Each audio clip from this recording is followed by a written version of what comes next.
There are three types of grocery shoppers, and each of them has a strategy, whether they're aware of it or not, that either saves them time and money or wastes it and clogs up their pantry. We're going to examine the three types of food shoppers and their strategies today on the Carefree Cook's Code. I'm Chef Todd Moore, and this is the Carefree Cook's Code, every Tuesday live at noon Eastern. Here's our challenge. How can home cooks cook freely with creativity, confidence, and pride while ignoring recipes and still impressing themselves and others with what they cook? Well, the answer is found in becoming empowered with how cooking works, using dependable and repeatable methods of cooking that work for any ingredient, for any diet, and any desire, just like chefs do. And we'll know we've cracked it when everyone sees cooking as an exciting and rewarding way to improve their relationships, their lifestyles, and their health through better food and cooking. This is the Carefree Cook's Code.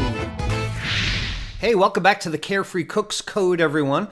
This is the free public weekly show for the methods, the techniques, the insights into better food and cooking. We're live every Tuesday at noon Eastern, right here on my Chef Todd Moore page on Facebook. It's a free class open to the public, so please share it, like it, love it with as many people as you would like. And if you want to get a private email reminder of when I'm going live, sign up at webcookingclasses.com/live. And if you want to see what I've been doing, how I've been cooking and what I'm up to, go to Chef Todd Moore on Instagram as well. This was an outrageous burger because on our insiders group, we did some smoked peppers, we did balsamic onions, I had good grass-fed beef, and it all came together in that amazing burger you can see on Instagram. How do I do it? Well, you see, I'm a carefree cook like thousands and thousands of others. We all bring our friends and family together. We all learn every time we cook. We wind up creating our own cooking style because we practice pro methods, and you wind up loving your cooking. Hey everyone, great to be back on a Tuesday. Kind of blank back there, huh?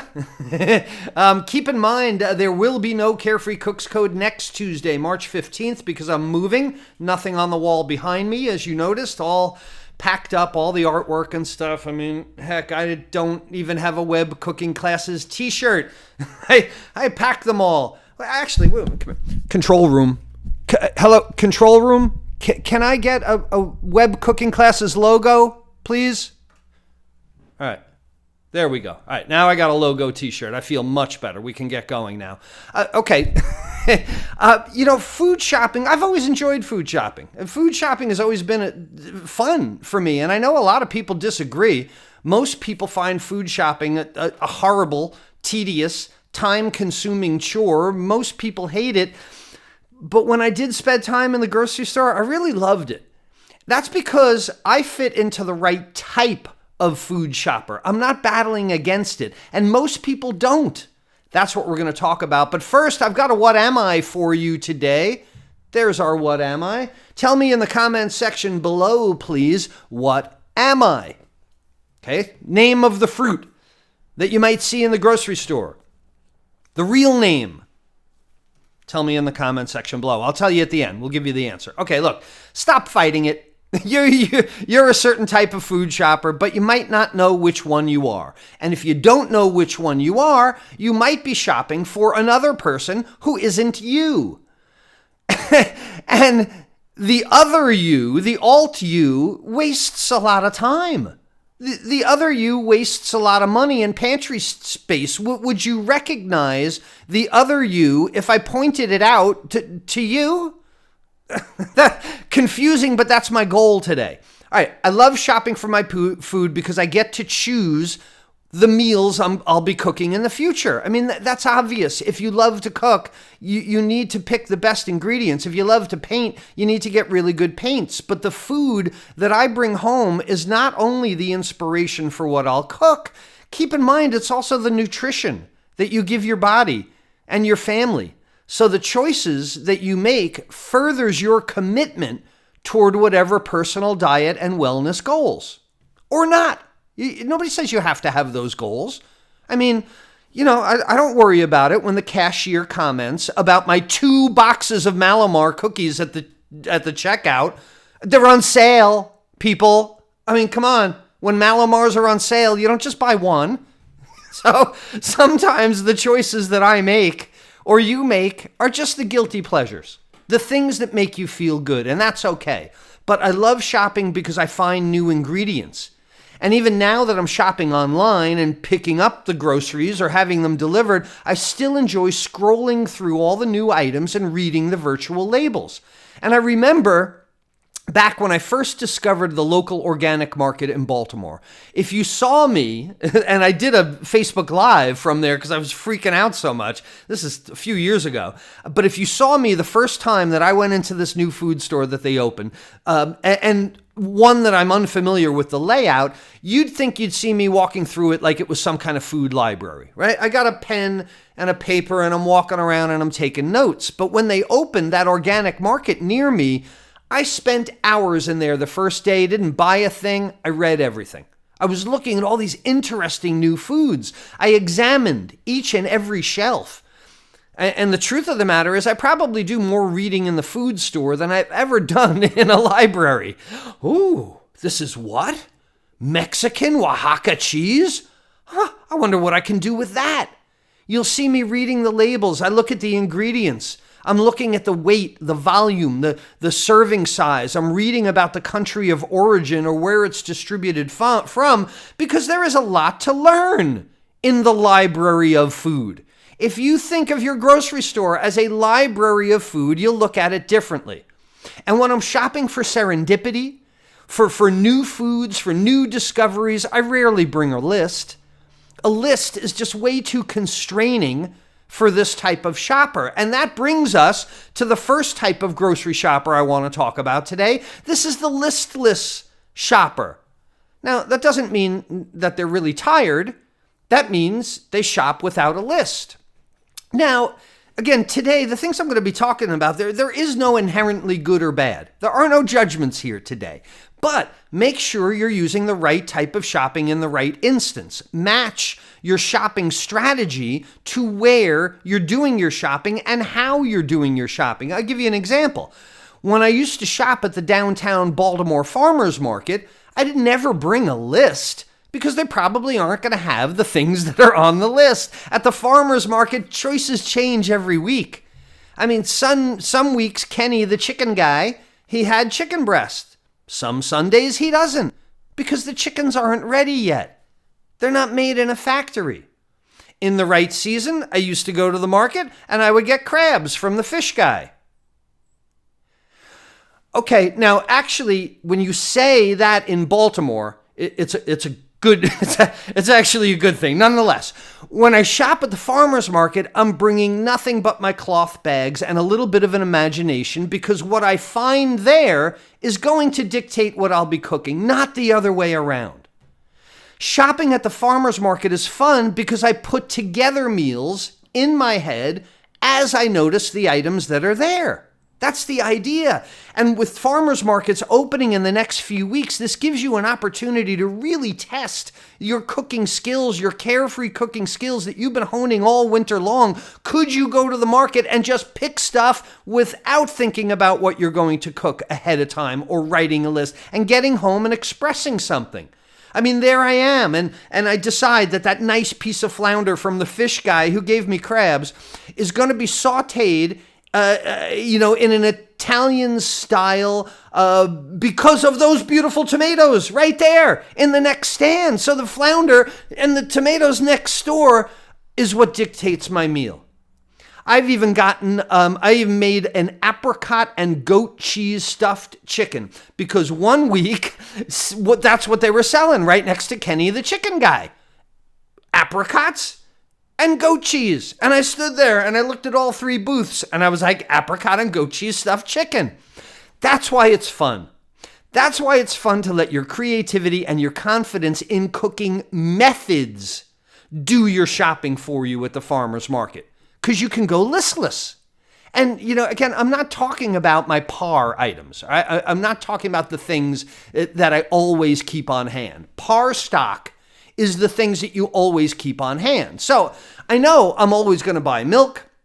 I'm always going to buy cheese. I'll always buy eggs, rolls, bread. Usually come home with those ridiculous pies from Baltimore's dangerously delicious pies. the chocolate chess pie I couldn't leave without. But that's only when I don't have Mallomars in the house. So that's important.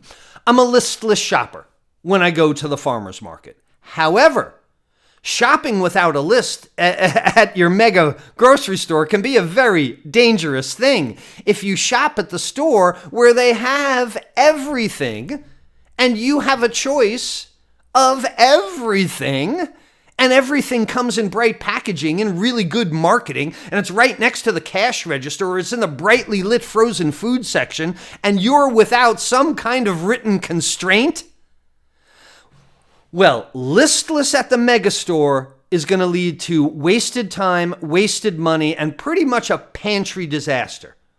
If you're shopping at the Mega Mart, you need to make a list. And that brings up the second type of grocery shopper, and I'll call him Mr. Lister. Or Miss Lister, if you want. This is the person that shops with a written list. Again, neither good nor bad, depending on the situation. And as I said a minute ago, you're going to be really disappointed if you bring a list to the farmer's market. And you'll be missing out if you bring one to the new organic market because you're there for discovery, but a list can be really useful at the chain grocery store. You do not want to become food hypnotized in a 50,000 square foot store, so you need to come with a plan. Plan your meals out for the week or a few days in advance. It's the other way to do it. You know what you're going to cook. You know you've got some favorite meals that you cook pretty much every week, right? Admit it. Everybody has one of the top 5. So then you've got a day or two during the week that maybe you might try something new or something experiment. And perhaps the new experiment, this new ingredient does catch your eye at the grocery store and it inspires you. Well, you can even leave a blank spot on your list if you want. For daily inspiration, write it down there. But for those recurring meals, the things you use again and again, consider putting together a par item list. All right, so par item is something we use in the professional kitchen. And again, I ran a kitchen that spent more than $9 million a year on food at a large hospital. So you got to have a plan. You can't run out of stuff at a hospital when they need it. And so ask yourself, what are the things that you always have on hand? And I mentioned some par items before, things like milk, eggs, bread, butter, things that you don't ever want to run out of. Okay, so you put them on a list.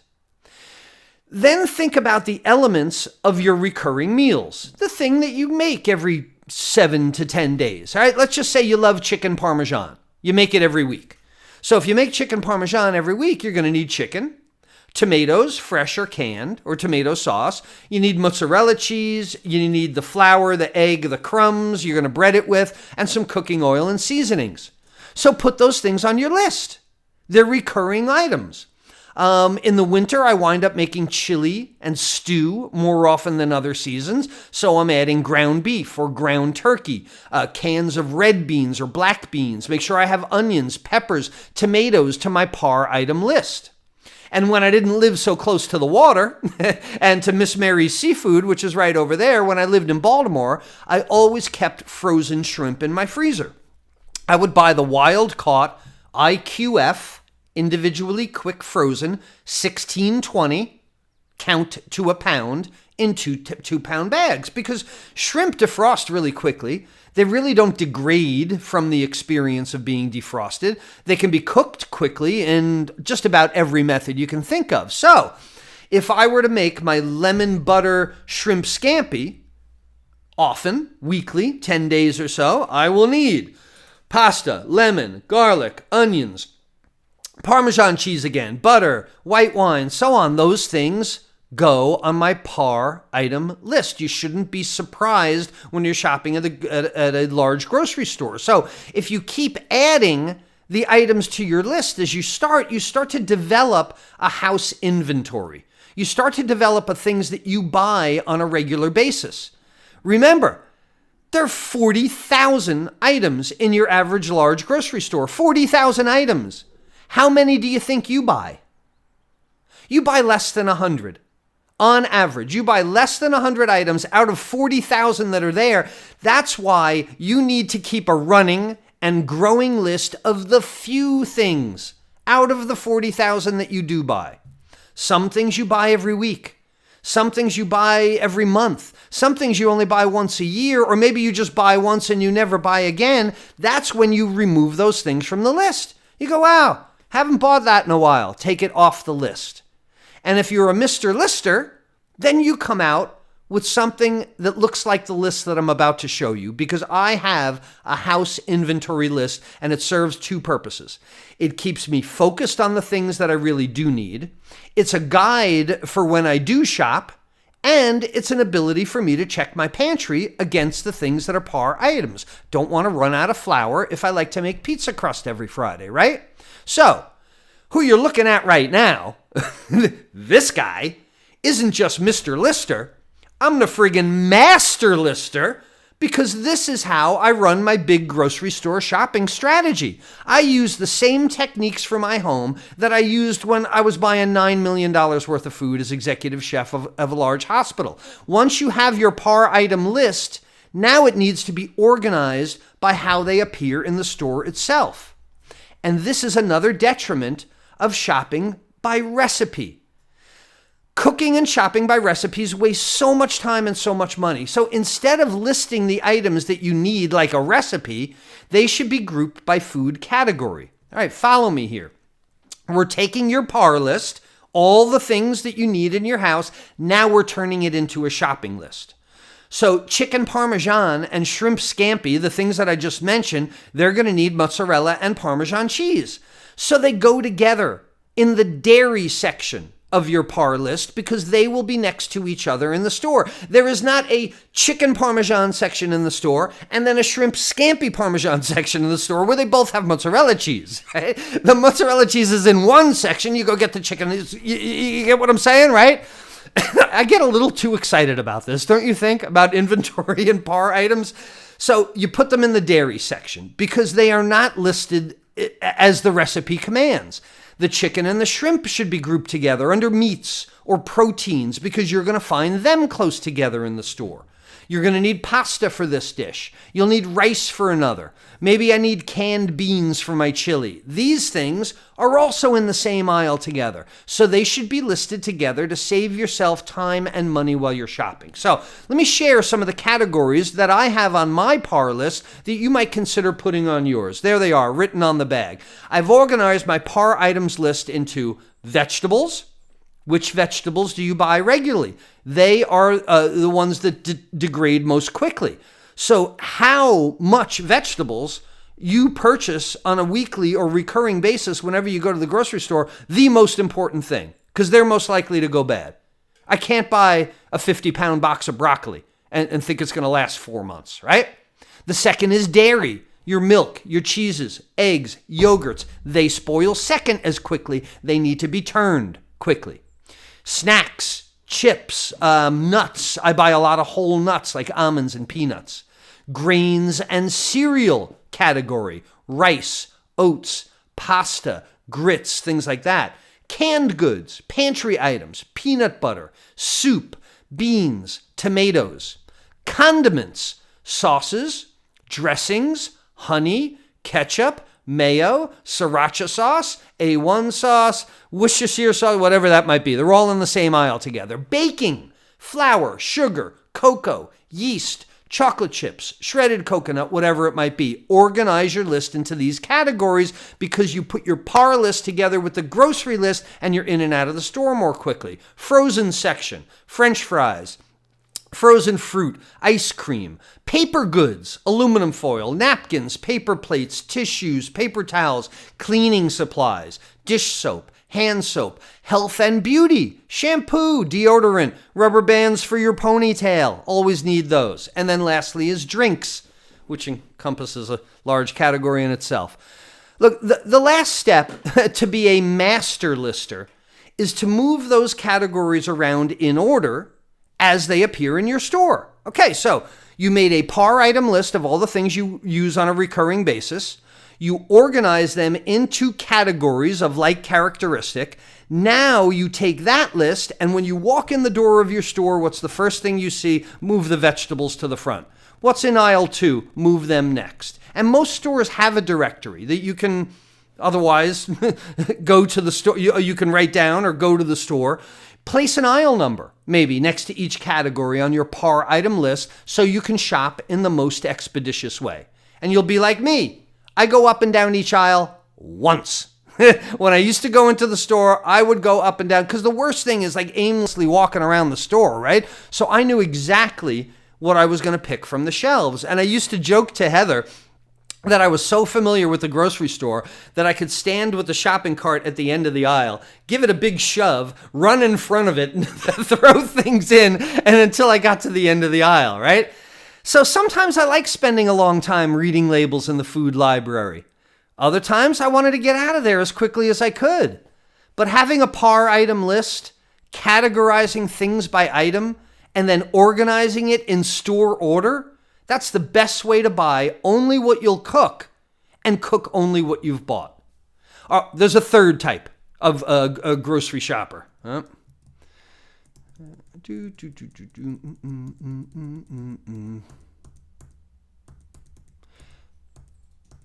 There we go. Did I mention there is a third type of grocery shopper? This grocery shopper is called the Wandergatherer. This is the person most likely to use the little small carry basket instead of the cart on wheels. This is the person you will most likely see in the frozen food section at 5 p.m. This is the grocery shopper who is there at the store just about every day. They might stop on their way home from work and they pick up dinner for that night. The Wandergatherer picks up things that are going to be eaten within 24 hours. Is that you? Are you the Wandergatherer type?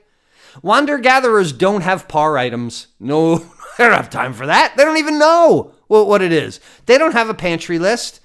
They go pick things, and they're more likely to buy convenience items. And unfortunately, I really don't have a strategy for you, Wandergatherer. You don't need one. You are trading nutrition and food enjoyment for the convenience. But you know that already. I don't have to tell you. Eating is more about convenience. But again, it's okay. No judgment. But I don't have a strategy for you because your choices are based on whim. And you can't strategize whim. But as you can imagine, probably the best plan for the Wandergatherer is to become another type of shopper. Get a plan, man. Come up with a plan. You waste the most time. You waste the most money while you clog up your pantry with whim-based items when you're a Wandergatherer. You got to switch to some other kind of shopper. Somebody that starts to plan the foods that they'll eat. And most importantly, if you're a Wandergatherer, start cooking your own food. Cook your own food yourself, and then you're going to need a list. Or then you're going to be inspired to go to the farmer's market and see what's there. Then your creativity might come out. Then that might build some confidence. Then you might be incredibly proud of the things that you do. That's my goal. So if you start to focus on healthier whole foods, the ones usually with one ingredient on the label, if it has a label at all, then you're going to need some cooking skills. And that's when I got you covered. That's when I've got an entire cooking course for you, because once you start cooking by method, you gain the confidence to start creating your meals instead of just warming them up. Because when you have the confidence in repeatable methods of cooking, then you gain the creativity to start looking at the food in your store as something that you express yourself with, something to improve your health and lifestyle with, something to talk to other people about, something to share with your friends and family, something that eventually becomes joyous to you because you're choosing the foods that will become your art. You're choosing the foods that are going to be your wellness in the near future, and it is so worth getting excited about. It is so worth examining this. Choose your food wisely, and you will grow wise enough to choose good food. I brought food into my home 3 days in a row last week because I used all three of the methods that we just talked about. I went masked to the old farm truck for fresh lettuce and produce. I wandered around the place for a few minutes also, and I came home with some nice spinach and cute little carrots that I hadn't planned on. Then I went over to Miss Mary's Seafood. I got some shrimp, some salmon, some clams, but I stuck to my list. I have a list at Miss Mary's because I always feel compelled to buy more fresh fish than I can possibly eat in a few days, and I don't want to wind up wasting it. I can't buy 10 days worth of fish. Goes bad, right? And I get hypnotized in the fish store. I'm hypnotized by all the great fish, the crustaceans, the mollusks. I get a little overwhelmed. And then the third type was I did grocery curbside pickup for my canned goods, my pantry items, the things on my par list. And my grocery shopping has changed dramatically over the past 12 to 24 months, especially having moved from the city to the country.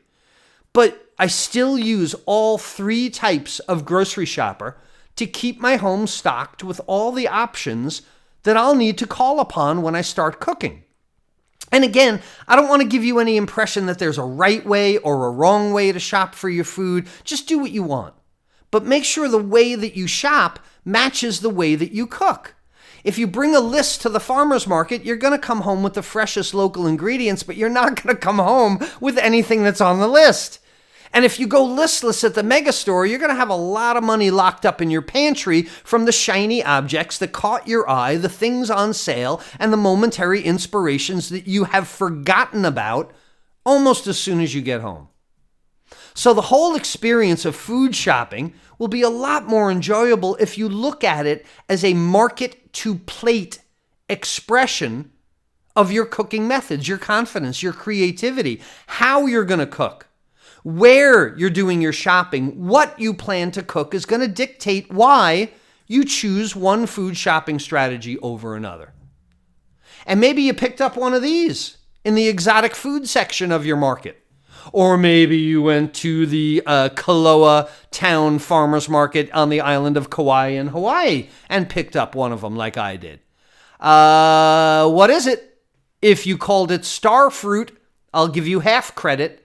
It's not star fruit. It's called carambola. Carambola fruit. When you cut it across, it looks like a star. Tart, sweet, apple texture. Awesome in salads. Just if you haven't picked up a carambola, pick one up at your local Hawaiian farmers market. Excuse me. Look, if you saw one of your friends in today's types of shoppers, you should share this video with them. They don't need a list at the farmers market. Or if you know someone who's acting like the wrong type of shopper, then you should tell them to cut it out. Make a par item list already and share this video with them while you're at it. Also, if you'd like to know the 5 simple steps that I use in my own home to keep nutritious, delicious food on the menu, along with how to avoid the top 3 mistakes everyone makes when selecting fresh ingredients, or if you want to know how to choose the freshest ingredients from the market, how to protect your investment from spoilage, how to use herbs and spices, how to create flavor profiles, just a few things like that, well, if you'd like to, then you simply must register for this week's free online class. It's the one that will get you ready for fresh food shopping. It's called How to Use Fresh Seasonal Ingredients to Create Fast, Nutritious Meals in 5 simple steps. And all you got to do for the free class is go to webcookingclasses.com/seasonal and pick your time and day. So until next Tuesday, not next Tuesday. I always close that way. No Carefree Cooks Code next Tuesday. I'll be moving. But the Tuesday after that is when we'll continue to take even more steps toward breaking this Carefree Cooks Code. Until then, it's Chef Todd Moore reminding you that there's a method to your fresh cooking success.